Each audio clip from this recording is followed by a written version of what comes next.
Hello, hello, hello.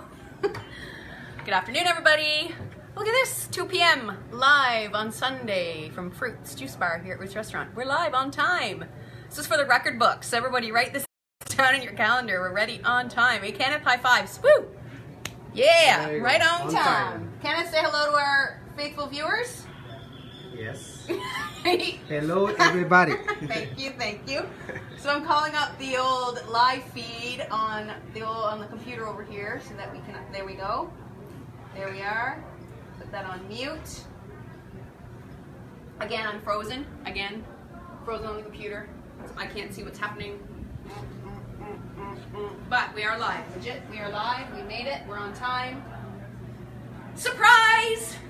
That's the surprise. We're live on time. Sorry to disappoint everyone. I feel like we might have worked it up to be a little bit more of a thing. The fact that today's live was called Surprise, Meg's Surprise. Join in for Meg's live surprise coming up at 2 p.m. No celebrity surprises, no guest interviews, just little old me and Kenneth doing our thing once again, but we're doing it on time.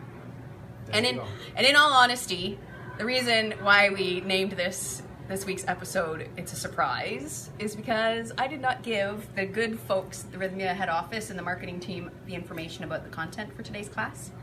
And I was away this week doing a course of my own, and I was offline for most of the week, and I did not get the memo that they needed my information on time. So they took it upon themselves to just label this Facebook Live as It's a Surprise, which is amazing. And if anything, this past week I really got thinking about how the minute we think we have it together and we know what we're doing, in reality, none of us really know what we're doing. And it's, you know, we're all just constantly going with the flow. A lot of people always say to me, oh, you've got it together. I'm like, really? It might look like it from the outside, but we're all just fumbling through this together, this thing called life. And not only do I not get to my Rythmia Facebook Lives on time the majority of the time, but sometimes I don't even know the content until literally an hour beforehand. Like, ask what Kenneth asked me this morning when I get in, what are you doing this morning? I'm like, I'm not sure yet. And then when I did get here, I had an idea what I wanted to do, and I forgot all of the stuff that I wanted to bring from home to utilize in this Facebook Live. I forgot it at home.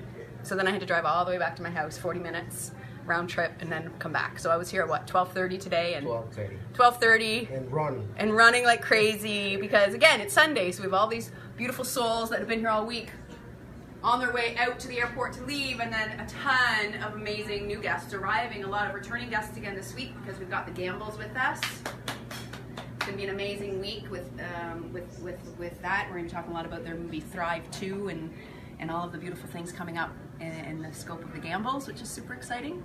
And we've got a lot of returning guests that are here to learn along with them, so very, very happy about that.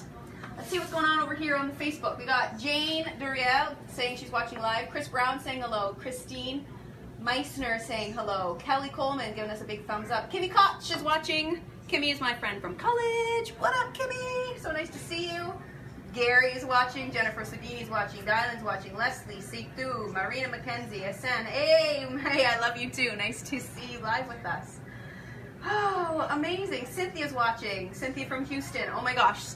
So how was your dance, Cynthia? So Cynthia was a guest of ours in the past. She came to my dance class. I also teach a dance class here on Fridays at 2 p.m., just like an ecstatic movement. I don't teach it. I hold space for it. I put on a playlist and we dance our butts off. And Cynthia was at one of my dance classes a few weeks ago and has since today was going to explore ecstatic dance in Houston, Texas. Or I think she was going to head to Austin for it. So Cynthia, let me know how that was. Oh, she says it was amazing. Woot woot. Kim Koch is giving us a woot woot. Gary's saying hey from Australia. Hi Gary, nice to see you. Oh my God, this is so fun. I could just sit here all day just interacting. I don't want to cook a darn thing. How would you guys feel about that? Just kidding. If you haven't noticed, I gave myself a bit of a haircut since I last saw y'all. It's super hot here right now. Amazing. It's beautiful because it's green, and then we're getting a mix of sun and rain, and I've been running around so much that I'm getting super overheated. So I went and shaved my head again this morning. I did it on a number 1, so it's a little bit longer than the last time I shaved it if you've been tuning in and seeing what's going on. Feeling very fresh and ready to rumble. Mary's telling me she misses Rythmia already. She loved her experience and all of her new friends. That is the story of Rythmia. I mean, you meet a whole new soul family while you're here. You join the tribe. It's like just such an amazing emotional connection that's created when we're here. So the surprise today, other than the fact that we made it on time, is that we're talking about dehydrating. Do you want to pan out and show everyone the setup, Kenneth? So we've got a bit of a monster setup this afternoon. Not too shabby for a couple of folks that didn't know what we were doing till about an hour and a half ago. But I'm going to talk to you guys about dehydrating, all of the raw things, and this is going to be part 1 of 2, because everything we create today is going to be produced, but then it's going to need at least 8 hours in the dehydrator. Therefore, we're not going to see the finished product until next week. So what I'm going to do is I'm going to prep everything, and then next week we're going to go over all the final products. So I'm going to come around here and we're just going to talk about some tools of the trade before we go any further than that. So what Kenneth was just showing you guys here is our big Excalibur food dehydrator, and this is one of my favorite tools. I've been using them since I got into the raw food world. Remember when I was doing one of my vegan chef training in Santa Monica, California, there was at the kitchen I was training and they had like 20 of these, just like floor to ceiling, wall to wall in the kitchen we were using, and all of them were just humming away with various things from sweet and savory. So we're going to show you a wide variety of recipes today. But what I wanted to show you today was this big monster. So this is an industry, like an industry standard for the most part, and it is 14 by 14 inches, and it comes with 9 trays. So do you want to show that, Kenneth, again? So this is how, if you've been to Rythmia, you've tried, we always have fresh fruit on the bar for snacking on. Oh, look, I can see the screen. Breck is watching and Merc is watching. Hey guys, so this is how we get all of our dried fruit. It's just fresh fruit that we chop up, we throw in the dehydrator, and it takes about, I would say 24 hours, right? 24 hours. 24 hours here. 136 Fahrenheit. 136 Fahrenheit. So we do it a little bit warmer than most traditional raw foodists would say is ideal. Depending who you talk to, what school of raw foodism, people say you shouldn't dehydrate anything above 108 degrees to 118 degrees, depending on who you're speaking with the idea that anything above those temperatures will start killing off the enzymes. And if you've watched my lives in the past, you know I've gone into great detail about the detail behind, like the philosophy behind raw food. I'm not going to get into that here today. We're just going to get into some techniques and some recipes. But we do our fruit here about 136. Mainly because the extra added heat helps to expedite the process, eliminate the chances of foodborne illnesses and bacteria growth. It is super humid here, so the faster we can get this stuff dried out, the better. But we've got like 2 or 3 of these constantly going in the back, 24/7, drying out our fruits. So this is industry standard. Not really a great thing to have in your home kitchen, because as you can see, the thing is huge. It's like as big as me. So this, if you don't have a lot of excess counter space for your second kitchen, not really ideal. So I wanted to show you guys a couple of other options real quick. And this is the very first type of unit that I got into when I started, what is in here? When I got into cooking raw vegan food, is I had something like this. And this was a unit that my mom actually had in her basement, because she was using it for drying out herbs, excess herbs that she grew in her garden, making her own sun-dried tomatoes. And these things you can buy fairly affordably anywhere these days, like 30 bucks. You can get one of these things. And the great thing about this unit is these are the trays, which you're gonna see how we're gonna utilize the square trays in the other units coming up. But these trays here, this is where you would place all your ingredients that you're drying out, and you can get little non-stick plastic liners that would line here to do certain things, or you could just put them right on the mesh here. But the beauty about this unit is it comes with, typically they come with 4 or 5 of these trays, so this unit here in particular comes with 5. The air comes circulating out through the center here, so it's not the most even drying mechanism, because the higher your stack goes, the further it is away from the air source, so the less even the drying time is going to be for your different layers. But the beautiful thing is that you can keep stacking up here. You could have like 25 stacks. My mom, like, I remember I was astounded. She had like 15 or 20 different trays, so she could be like stacked up to the ceiling drying things all at once. And it's really, really simple here. Most of them, they just come with a little dial for adjusting your temperature and an on-off switch. You want to get really complicated, you can buy units that have timers and all of the bells and whistles, but if you ask me, all you need to know is be able to adjust your temperature and turn it off and on. So that is just an example that I wanted to show you guys. And then the other example I'm going to show you guys is right over here. And this is the unit that I use at home. And I picked this up in Toronto. This is that I actually brought this down here in my suitcase when I moved down here. And it's the exact same brand as this big guy, but it's just half the size. It's 11 inches by 11 inches, and it's only 4 trays deep. But you can see a lot more user-friendly when it comes to home kitchen. So if you want to invest in something to get exploring with dehydrating, I would recommend this as my first choice. And if you really want to pinch your pennies a little bit more, you can buy something like this. So again, you can buy something like this like $39 at the hardware store. look in the like sporting goods stores, because quite often they sell dehydrators for making beef jerkies and things like that, and you can get a pretty good deal that way. Or find something like this Excalibur 11 by 11 4 tray. I think you can buy it for like $99 on Amazon. So I would recommend this one because this is my favorite, and this is just one of the industry standards as far as brands go. And again, all I have here is an on-off switch and a variable temperature gauge. So I'm going to take out my trays here. So as I mentioned before, it has 4 trays.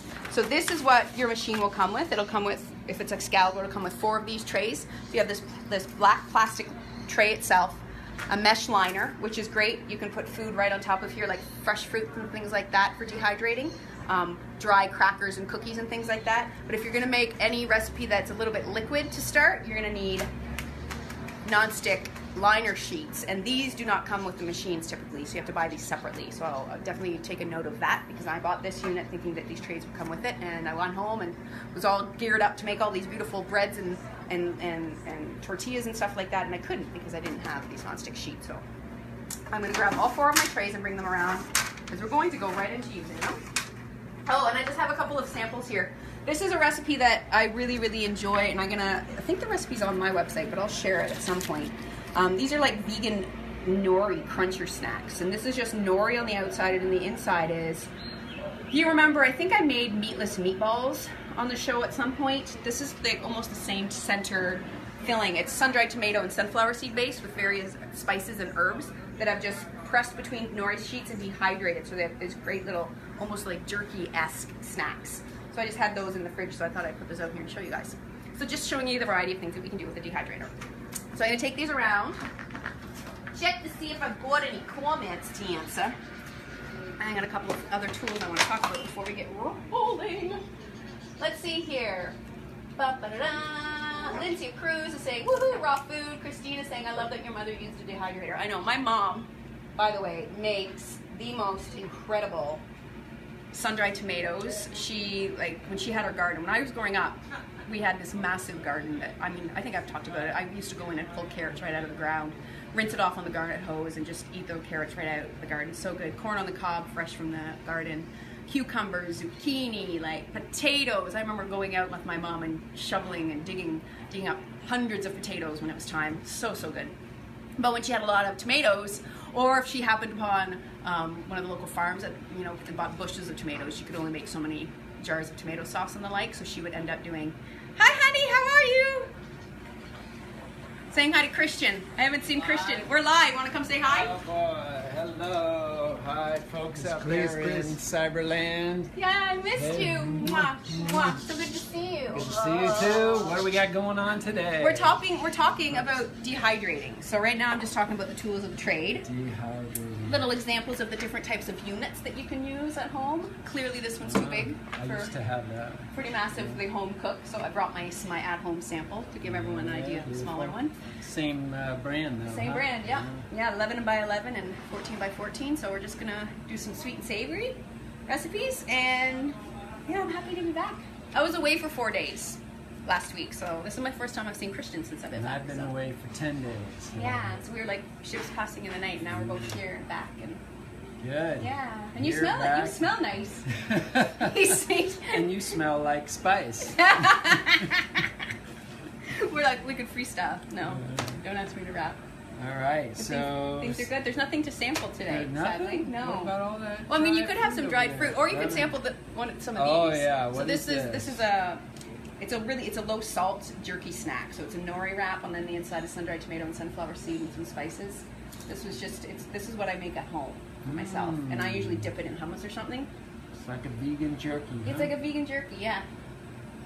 Go. Quite often, show the folks how to make that. That's going to be on an upcoming. I'm going to do I think I'll do like a road trip snacks Facebook Live. Definitely one. Because this is one that's so good forever. It lasts. It lasts a long time. And I'll roll them into like little cigars so they look like jerky. I used to sell these at a farmer's market here down in Nosara, and I would just fill like little jars, like the little jars like this with like 8 of them and sell them, and they would just fly off the shelves. Wow. I never had enough. So really tasty. So. I can taste why they fly. Yeah, thank you. I mean, they're usually a lot more potent. I didn't put any salt in on those ones because I wanted. Really? Yeah. Still good without salt. Amen. And I'm one that needs salt. Yeah. Dip that in some yum sauce and now we're talking. That'll make my day. All right, well, I'll let you get back to it. Nice chatting with y'all. See you on Friday. See me on Friday. Exactly. Tune in, same time, same channel. Check this guy out on Friday. What's your topic going to be Friday? Do you know off the top of your head? I just wrote it down, so... I know, I saw it in the email too. Yeah, I forgot. I can look it up real quick. Who's kombucha? Kombucha? Oh, I have it right here. Christian's topic for Friday is going to be incredible breathwork stories. Oh yeah, incredible breathwork stories. So I'll be talking about all the great things that happen in breathwork sessions. Basically, mostly my sessions. So if you, because his sessions are the most incredible. Yeah, right. Actually, probably other people's are more incredible than mine. No. Good. That's amazing. Are you gonna have like interview, like a guest interview, or are you just gonna talk about what? No, that will just be perfect. Another stories. Amazing. Can't wait to see it. All right, see you for amazing breathwork stories. Ciao, guys. I'm not saying bye. I'm saying bye to him. Wait, all right, we're done. Scene. No, just kidding. Okay. Topics. Breck is saying, "Oh, two of my favorite people. Oh, Breck, you're so sweet." Jeremy Guy, Meg, keep being the cosmic rock star that you are. I love that you're doing Namaste. Thanks, Jeremy. You guys are the sweetest. Randy's calling out Christian for his cameo appearance. Anna's watching. Kimberly's watching. Oh my God, you guys are so cool. Like, so much fun. What were we talking about? Do you remember, Kenneth? This machine. Okay, so we talked about the machines. We might as well get into some recipes now, shan't we? Oh, no, I was going to talk about a couple more tools, but I'll talk about them as we move along into the recipes. If you happen to have a copy of this lovely book called Miracle Meals, written by yours truly, a compilation of Rythmia cookbook Rythmia recipes, there isn't really any dehydrating stuff in here. There's a couple of recipes that would be pretty tasty dehydrated, which include the Living Taco Sunflower recipe, which is on page 75, which I think we've done in one of our Facebook Lives. This one is actually quite delicious. If you take this crumble that you make and put it in the dehydrator for anywhere from 8 to 24 hours, depending on the texture you want, it's quite delicious. Because the dehydrator, what it does is it's taking out the liquid and it's going to give it more of a toothy, chewy texture, much like the jerky. Like the filling for this jerky that Christian just sampled is very similar to this recipe. So if you just lie it flat itself on top of one of these sheets and let it dehydrate for 8 hours, it's going to dry out the outside of the bits and pieces, and then the inside's going to stay chewy, so it'll be even more like a meat crumble. So if you have the cookbook and you want to play with dehydrating and you don't want any extra recipes, this is a really good one. And I also brought a book that I've had forever just to show you guys, because it's if you're interested in raw food, this is a really good one to get started. It's not the prettiest book. And I only say that because there's no photos at all, which is, I'm not really a big fan of. Well, there are, but they're not with the recipes. But it's a great starter book for if you're interested in exploring raw vegan food, and it's specifically made for 1 or 2 people. So if you're a mom at home or a dad at home and you want to explore some raw food recipes, this one's great because it's only going to make enough for 1 or 2 people. So you're not having to make a whole big recipe for just yourself. All right, moving on to the recipes. So the first thing we're going to do is one of the most simple recipes in the world, fruit roll-up. Who doesn't love a fruit roll-up? Well, that's a brand. What would we call that? Dried fruit paper. We're going to make a dried fruit snack. And it's the easiest thing in the world, and I just wanted to show you guys how simple dehydrating can be. So what I got here is my blender. Just making sure it doesn't smell like garlic, because we're going to make fruit in it, and we use our blenders quite often for various different things. All we need to do is take our blender, doesn't need to be a high-powered one, and grab a combination of fruit, your favorite fruit. So here I've got a mix of pineapple, papaya, and strawberries that I'm going to go ahead and take the ends off of. And I'm going to add in a banana, and I'm literally just going to toss all of this into the blender here. Now, I always like to do when I'm doing these dried fruit snacks is use strawberries or apple or raspberry or something along those lines, because it tends to give a nice texture. The pectin from apple really helps to holds a dessert like this together. And I like the seeds of the strawberries or the raspberries because it gives a little bit of extra texture. So I'm just literally going to dump all of that in. Liquidy fruit like the papaya and the pineapple are going to be helpful because that's going to help with the blending. Banana is just going to give consistency and texture. So I'm going to toss that in there. And I'm going to toss in a tiny bit of vanilla to have extra for one of my other recipes coming up. So this is just liquid vanilla extract. Put in about a half a teaspoon into there. Easy peasy. And then onto the blender we go. This is mostly technique for the dehydrating portion that I'm showing you because as you can see the recipe is super easy. I could just say grab a bunch of fruit, toss it in the blender. There's your recipe. Whoop. Gotta plug it in. Electricity 101.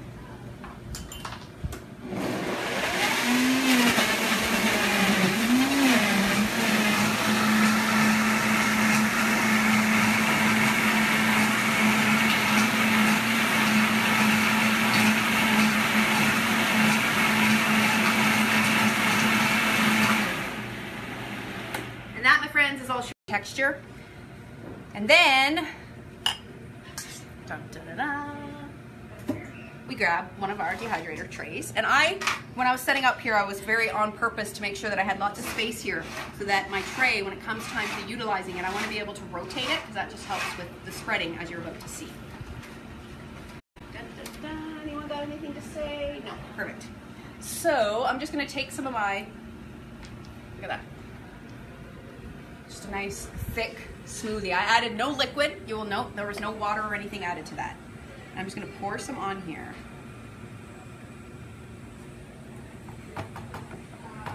Now, depending on what fruit you choose and the ripeness and all of that, your liquid is going to be of different consistency. Hello, how are you? Good, and you? Good. We're live on Facebook. So what you could do is various different things. You could just move it around. All we're looking for is we want to spread this out. I think I can go a little bit more. Keeping in mind, with anything that you're dehydrating, that's liquid to start, as it's dehydrating and the water evaporates, aka dehydrates, it's going to condense. So I don't want to go so thin with this that when the water disappears, I'm going to have like super paper thin fruit leather, that's what we'll call this, fruit leather, because then it's just going to crumble. So I want to make sure that it's going to be thick enough that as the water dissipates, it's not going to just turn into a crackly, crumbly mess. So I'm going to go for like about, I don't know, 5 millimeters thickness. And this tool here, this is an offset spatula. People get really confused about the term spatula. For me growing up, spatula was always, which I don't have a sample, it was a long plastic handle and it has like the plastic scraper at the end that is really bendable and great for scooping out bowls. But a lot of other people think like spatulas are just for what you use to flip things. I don't know what the actual real definition is as far as culinary terms go, but this one is called an offset spatula. And the nice thing about this is it's got your handle, and this is typically used for icing cakes and whatnot, like it's used around like cakes on a pedestal to ice cakes, but it's the best tool I have ever found for doing any sort of dough with the dehydrator sheet. So I'm just flattening this out, and the key is to keep your spatula pretty flat and flush against the liquid, so as to not like make them damage in it, right? That's the idea here. Back of a pie lifter also works well in a pinch if you don't have an offset spatula, but you can buy these at any kitchen supply store or big box chain store, I'm sure. So that's it. That's all there is to it. Then what we're going to do is we're going to put this in the dehydrator. Oh, I should have done the other recipe first. We're going to have to get, oh no, I'll just have to dry it. Do I have a towel? No, I don't. We'll figure it out. All we need to do now is put this in the dehydrator, so I'm going to walk around here. Toss this in here and let this go. And what I'm going to do is let this probably go until like 8 o'clock tonight, and then potentially at that point the top of this will be dry enough that I can actually flip it over. And I'll show you the technique behind that next week. But for now we're just going to put that in there and let it go. I've got this set at 130 just for safety's sake. And I'm going to move on to the next recipe. In the meantime, I'm actually going to ask the kitchen if I can have the other blender, because I'm going to need a dry one. So let's walk over there, shall we? Why not? We have that fluidity.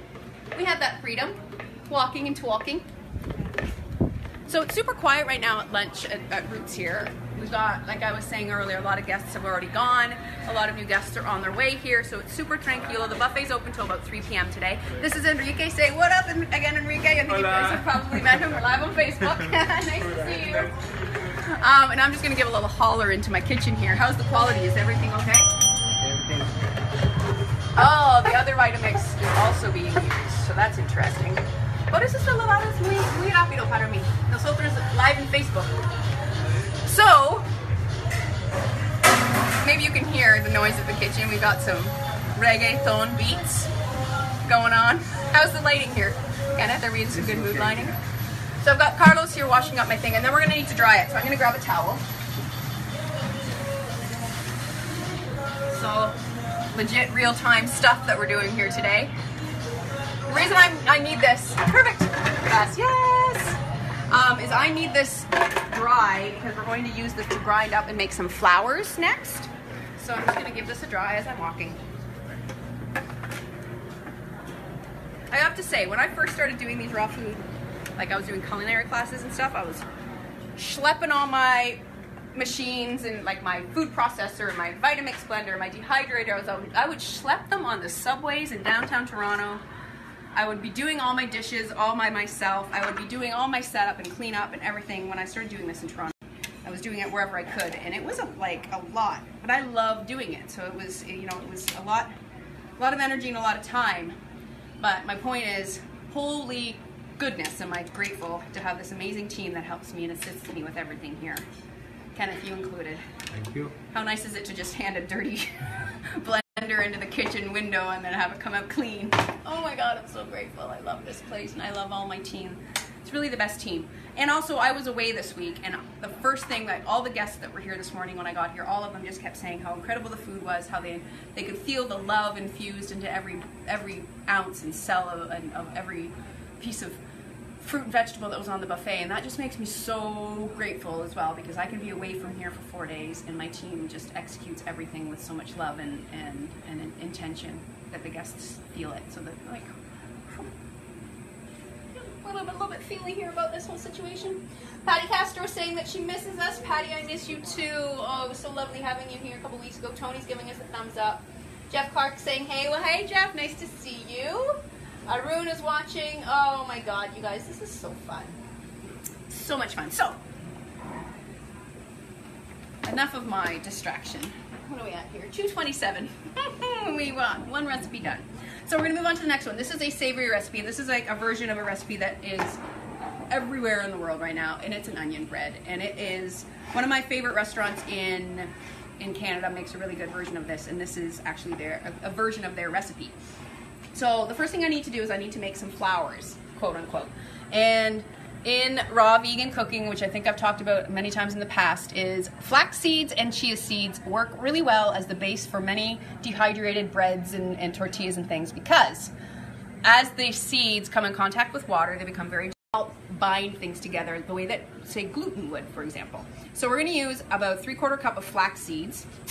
And what I'm going to do is I'm going to grind these into a flour before I do anything else. So just put that on here. Did I forget the lid? No.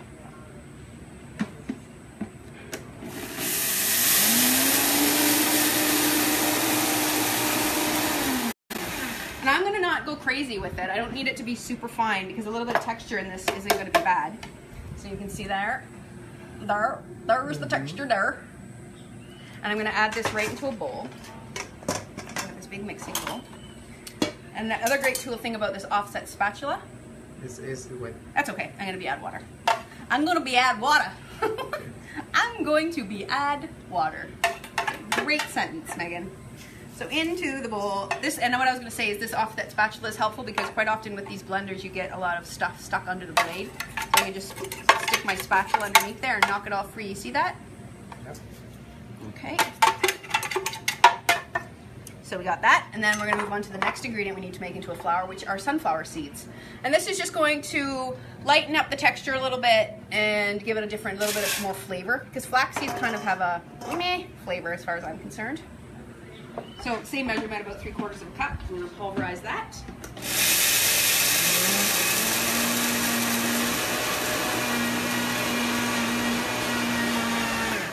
And just a tip, anytime you're making nuts or seeds into a flour, you want to be very cautious, especially using a high-powered blender like this, that you are very mindful. Like you saw, that took like no time at all, like 10 seconds, 15 seconds, because the high fat content of these nuts and seeds, they quickly go from grinding into a flour to turning into an oil releasing butter. And we don't want this to turn into a butter in this case. So scrape that all out, toss that in the bowl.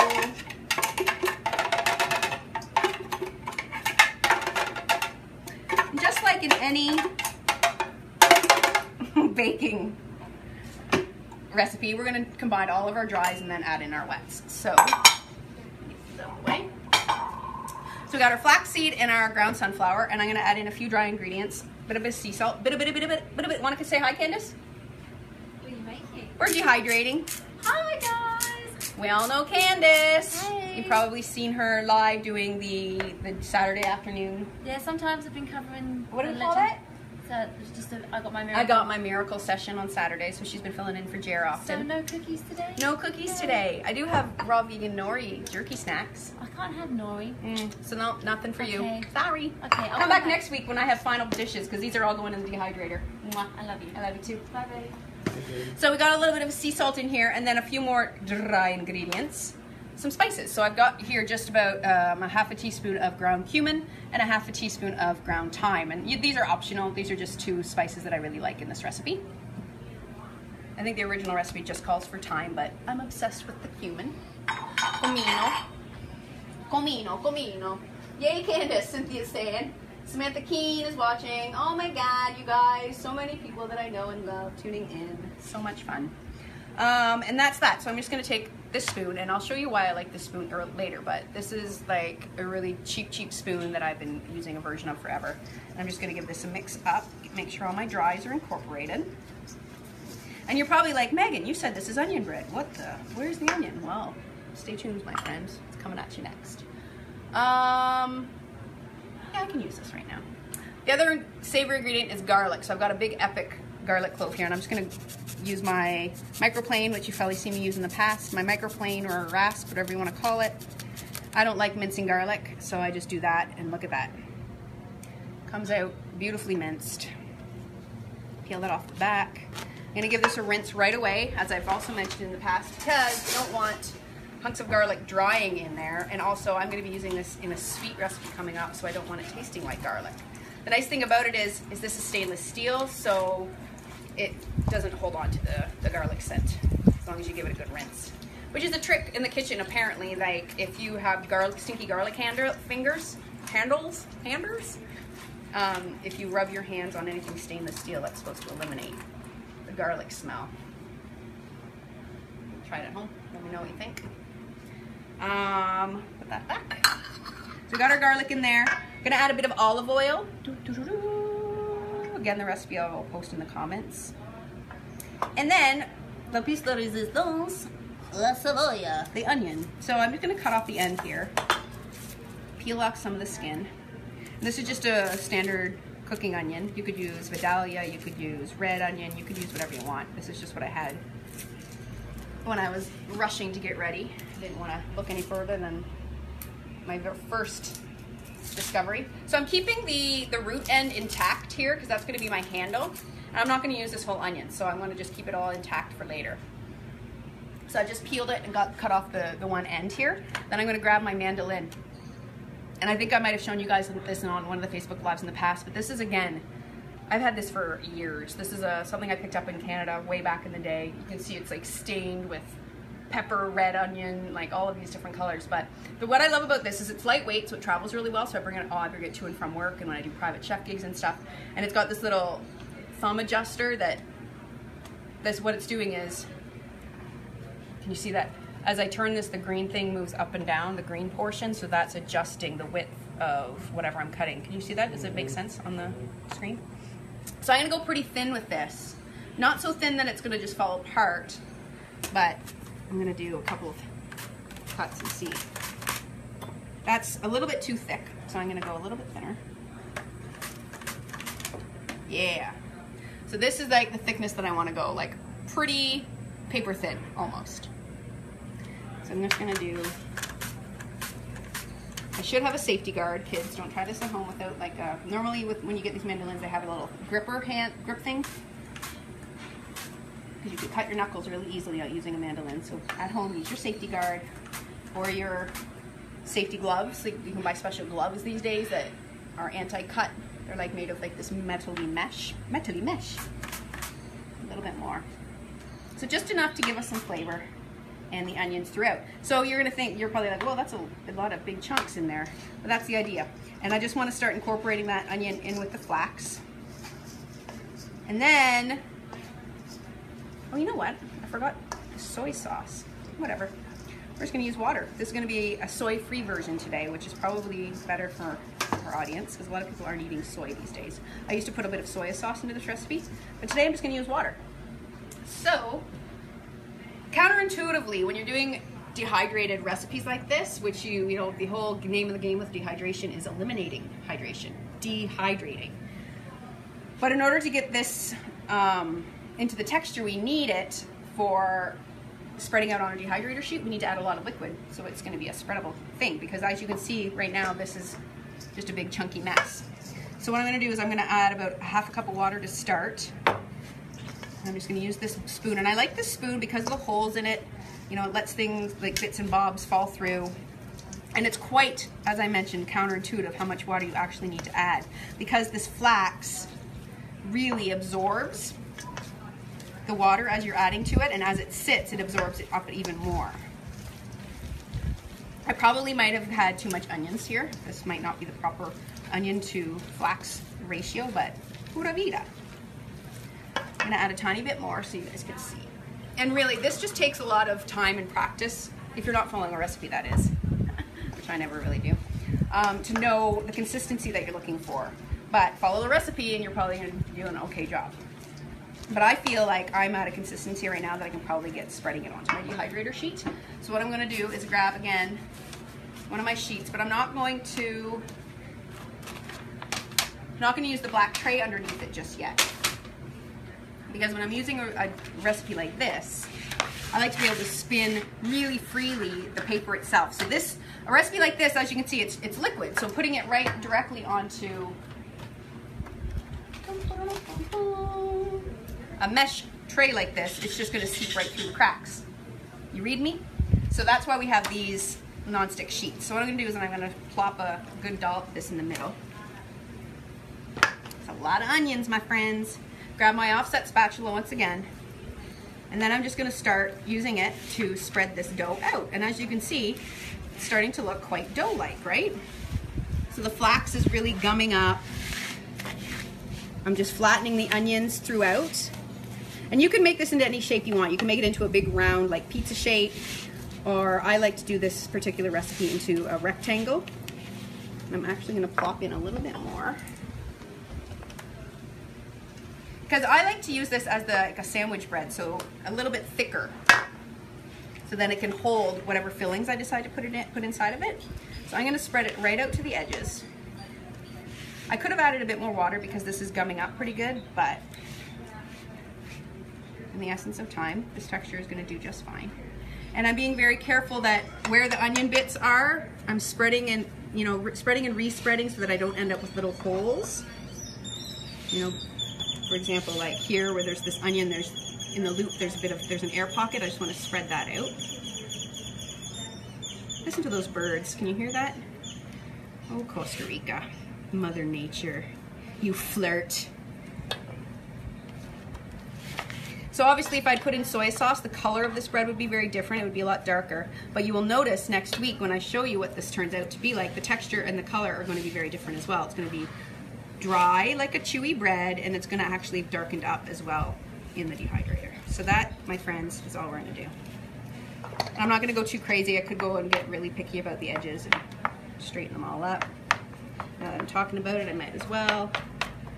What I'm going to do with this is I'm going to put it on one of my trays now that I've gone ahead and spread it. So I'm just going to grab this tray and I'm just going to make it flush up to the edge of my counter, slide that on just like that. So this is now ready to go in the dehydrator. What I'll do is I'll dehydrate it probably for 5 or 6 hours, and And then after 5 or 6 hours, I'll take a knife or the edge of my offset spatula, and I'll just go around here and I will score it. Or I could do that right now. So I'm just scoring this so that as it dries, if by chance I let it go too dry and it becomes almost crisp, these marks are gonna help me just snap it apart into pieces. But the idea I'm gonna go for with this bread is I'm not gonna dehydrate all the way through, so it's gonna be nice and chewy, but it doesn't hurt to give it a little score to start. And then what'll happen after 5 or 6 hours, again, this will become quite dry on the top, and it'll hopefully be as dry enough on the bottom that I can peel off, like peel this up and off and flip it over and then remove the paper. And what I'll do is next week is I'll show you, I'll have a couple of versions of this recipe. I'll have one that's completely done, and I'll have one that's dehydrated through the first phase of the dehydration process, so I can show you the next step if you have any questions. But this is just phase 1. So then this just goes into the dehydrator. So I got my sweet and I've got some savory. Not too concerned about the flavor mixing like in an oven. For example, if you're cooking fish, you wouldn't want to cook like a fruit crumble because the fish stench would really permeate the fruit. I don't find I have a problem with that when I'm dehydrating. So I'm going to put in my fruit with my savory. All right, what's next? Boom, boom. Granola. What time are we at? 2:41. Okay. Christine is saying, oh my gosh, they're so loud, those birds. I know, they were so loud and beautiful. Lorena's watching. Nice to see you, Lorena. Awesome, awesome, awesome. My computer is on fire because it's sunny, so I'm just going to move this. The sun is really getting to it. There we go. And we'll move on to, actually, you know what, I'll show you no, we're not going to do that. We're just going to move on to the next recipe, which is going to be raw granola, which is a really simple recipe. I've got my food processor out for that purpose. Slide this stuff out of the way. How's everyone doing? Is this helpful? Is this good? Do you not care about dehydrating? Because the majority of people at home probably don't have dehydrators. What do you think? Give me some feedback. Okay, moving on to the granola. So I got my at-home food processor here. And this recipe is super easy. Oh, thanks, Kenneth. He's reminding me I need to plug in the correct unit. And this is super easy. What we're going to do is we're going to add a bunch of ingredients into the food processor, pulse it up, and I'll show you which ingredients those are. So we got a combination of nuts and seeds here, and you can mix and match these however you want. I've got sunflower seeds, slivered almonds, and cashews. You could swap out pecans, walnuts, hazelnuts, whatever you get your hands on. And what I'm going to do is I'm going to put all of my sunflower seeds in here. I'm only going to put in half of my almonds and half of my cashews, and then I'm going to incorporate these whole bits into the next step of the process. What else do I have here? I have flaxseed and chia seed. Optional, you could eliminate these, or you could add in things like hemp seeds. Proper measurements and whatnot I will share in the notes. Sesame seeds, why not? We have them. Black sesame seeds would be really pretty in this recipe. Some components that are going to help pull it all together. Normally the recipe calls for just raisins or dates. I'm going to throw in about 3/4 cup of raisin as well as a couple of dried bananas because I thought that might be a nice flavor base, and I had some abundance of dried fruit as we talked about earlier. And then some orange, because this is a really delicious flavor. So these are our Costa Rican oranges. This is pretty much as orange as they get here. Quite often we utilize them when they're still a bit green on the outside, but these are going to be good and juicy. And I'm going to use the zest. Again, the English word that I can't think of. I was just having a conversation with my friend. We were out for dinner, and he speaks good Spanish, and we were talking about all the ridiculous words that we forget in English. That, like, what was it one day that I couldn't remember? Old-fashioned oats. The simplest things. Zest. Culinary term even, I can't remember it. So I'm going to do the zest of this orange. And again, this is why I have my microplane handy. I'm just zesting it up. So as I'm running my orange over the microplane here, I'm just rotating it so I get all of the fresh orange zest, and I'm not getting too far into the white pith part. As you can see, I'm getting just the orange bits. Who's saying hi? Lauren saying hi. See you soon. Love these foods. Lauren, are you coming to see us? Are you coming to Rythmia? Let me know when. I would love to make sure I welcome you proper. And if you're here on a Sunday, you can come and join me live for this Facebook Live right here with me in person. So I've zested up pretty much all of this orange here. Bang that off because bits and bobs get stuck in there pretty good. And then I'm gonna cut it in half. And I'm just gonna get my, do I have? No, I don't. So I'm gonna use my really official straining device, my hand.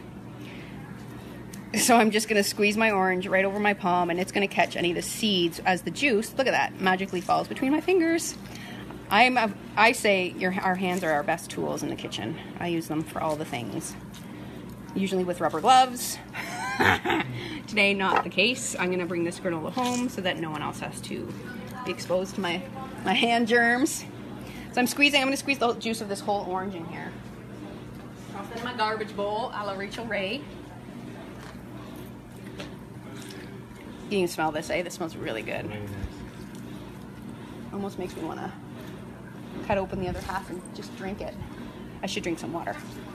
All right, so that's gonna be some great flavor, and it's also gonna help with our blending because it's gonna give us some liquid to break down all of those other ingredients. Water break. I'm gonna hydrate as we dehydrate. So good. Who else is here? Let's see what's going on. Missing your delightful staff and their glorious meal, says Christy. Breck says, my sister is here and I was just researching dehydration the other day. She was surprised to see you talking about it. Good stuff. She's going to get your book. Right on! And Lauren says she's going to be here on the 24th. So good, Lauren. Cannot wait to see you here in the flesh. I was just saying to Jerry how fun it is now because we've been doing this for so long. Like 60% of the guests that get here, they know me because they've been watching these videos. And I feel like I know so many of you because we interact on the daily, on every Sunday here, which is super fun. Okay, so next ingredients, honey. Obviously, oh, so good. Not vegan, but it's vegan. I think I've talked about that in the past. I was never really vegan when I said I was vegan. Not that I like to label. I think what did I say in like, we're talking all things fooditarian, foodivore, whatever. No more labels. But this is not a vegan food. Technical veganism does not include any products from bees as well as animal products from any regard, but I think that honey is A, too delicious not to eat, and B, it's so high in different vitamins and minerals and other good things that we might as well use a little bit of it. And that's what I'm going to use to add a little extra sweetness. And it's going to be a bit of a glue for us today. So I'm going to add in about a quarter cup of honey. Honey. And again, a little bit of vanilla. What I could have done is added in maple syrup. I have a jar of maple syrup here, but I opted for the honey. So now all we need to do is grind this up. It's going to get a little bit loud because there are whole nuts in here, so bear with me. Forgot one ingredient. Piece de resistance, my favorite, dried coconut. So this is a big jar of organic coconut that we have in the kitchen. So good. So good. God, I love coconut. I did a whole Facebook Live on coconut a while back. You can go back into the archives on YouTube and the Facebook page. To get more information about that. I mean, what did we do? We did coconut yogurt, coconut bacon. There was a coconut bacon fail, where I burnt the snot out of it. What else did we do? Do you remember? I did a coconut smoothie, I think. What else did we do? With cocoa? You have to go back and find out, because neither of us can remember. We've done so many of these now that we're like, I don't know. That's on my list of things to do this week, is to go through all of the past videos and write down all the recipes that I've done, because I feel like I might just start repeating things if I don't have a list. So I'm going to do that. Here we go.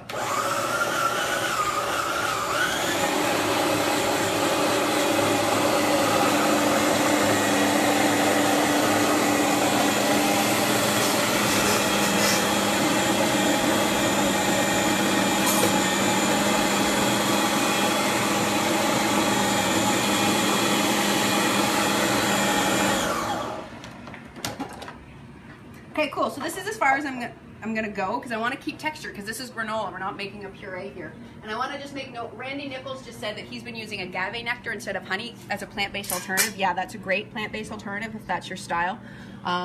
Personally, I mean, agave, I use it here. Not my favorite flavor. So as a sweetener, just for the sweet aspect, yes, I use it. But I don't use it when I'm looking to impart any particular flavor, because I'm not huge on the flavor of agave. I find it's a little bit weird. But that's a great alternative. It's a really great alternative. Monk fruit sweetener, maple syrup. Like, as far as liquid goes, I use stevia a lot for myself because I like stevia now. I used to not be a big fan of it, but I'm used to that flavor as well. So what I'm going to do is I'm going to take this, I'm going to dump it into a bowl and make a bit of a mess while I'm at it. It smells like orange deliciousness.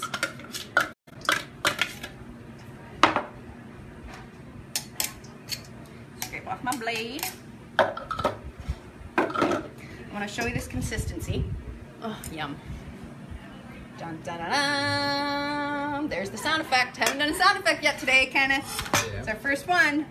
And then I'm going to toss in the remaining whole cashews and almonds, just for a little extra texture.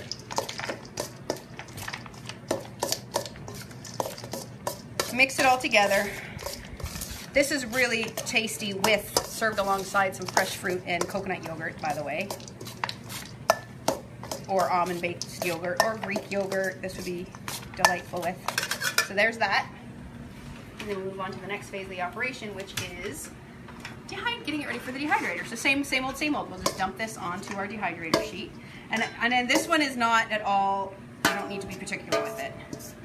Because all we want to do here is dry it out to a point so it's not going to be moist. We just want it to get dried out, a little bit chewy, and we can store it in the fridge. If you want to dry it out completely dry, then it'll be, you could store that at room temperature on the shelf in a jar forever, like of eternity. Because dehydrating, I think I've talked about it before, but I'll mention it again. Dehydrating and fermenting, like culturing and all of that stuff, that was why did we start doing it? We started doing it back in the day when we were salt curring things and the like, because it was a way of preserving. Like, this is just another way of preserving things. You eliminate the liquids from foods and dry them out, then they're not going to go bad. The bacteria is not going to grow. They're not going to rot. So dehydrating fruits and vegetables, it was all originally in the name of preservation. So if we eliminate all the liquid from that onion bread, from that fruit roll up, from this granola, then it's going to be shelf stable for months. So this is another way that I utilize. Like, if I have a bunch of fruit at the house, like, I have this habit of buying. I go to the grocery store. I did it again yesterday when I got home from 4 days away. I buy all of the things, anything that looks delicious, like the organic avocados, the pineapples, the papaya, the banana. I don't eat at home. Like, I'm here for breakfast and lunch every day. Quite often I just pack a little to-go bin from dinner or leftovers from lunch to eat at home when dinner time rolls around. So I have this weird habit of buying so much, filling my fridge, and unless I'm having visitors, it doesn't get eaten. So a lot of the fruit either ends up in the freezer for making smoothies or ends up in my dehydrator, and I have jars and jars of dehydrated fruit at home. Because I want to preserve it, because I don't want the food to go to waste. And I don't know why I have that thing. I mean, I love grocery shopping. I always have. Ask my mom. I was like always begging her, can I go grocery shopping with you? When I was in college, or not in college, but I was in Toronto working in the television industry, every Sunday I would wake up at like 6 a.m., do my yoga, go for my run, make my coffee, and then by like 7:45 I'd be at the 24-hour grocery store. And I would spend 2 hours there, just like enjoying and reading the labels and, just smelling and experiencing all of the fresh produce. It was a big sensual experience for me. So I still do that to this day. I just don't ever use the ingredients. So then we'll put that into our dehydrator. And that, my friends, is all we're going to do today. So what do we have here? We have our fruit leather that's already starting to look nice. We have our onion bread. Look at that. You can see.